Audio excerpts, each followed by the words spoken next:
جیسی کرنی ویسی بھرنی۔ پیارے بچوں، ایک دفعہ کا ذکر ہے، ایک لومڑی روزانہ ایک تالاب پر پانی پینے جاتی تھی۔ وہاں اس کی دوستی ایک سارس سے ہو گئی۔ جب بھی وہ تالاب پر جاتی، کبھی پانی پینے سے پہلے اور کبھی پانی پینے کے بعد سارس کا حال چال پوچھتی۔ سارس بھی اس سے باتیں کرتا، یوں دونوں میں دوستی بڑھتی چلی گئی۔ ایک روز لومڑی نے اپنے دوست سارس کو اپنے گھر دعوت پر بلایا۔ سارس تیار ہو کر لومڑی کے گھر پہنچ گیا۔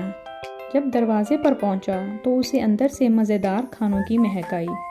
اسے خیال آیا کہ لومڑی اس کی بہت پکی دوست ہے، جب ہی تو اس نے اچھے اچھے کھانے پکائے ہیں۔ جب لومڑی نے سارس کے سامنے کھانے پیش کیے تو سارس بہت حیران ہوا۔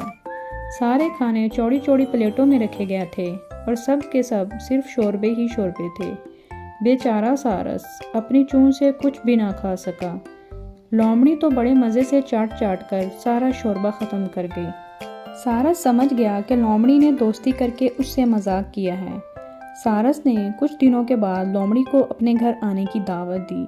لومڑی نے انکار کیا، مگر سارس نے زیادہ ضد کی تو اس نے مان لیا۔ لومڑی سوچ رہی تھی کہ سارس اس کے ساتھ چالاکی نہیں کر سکے گا۔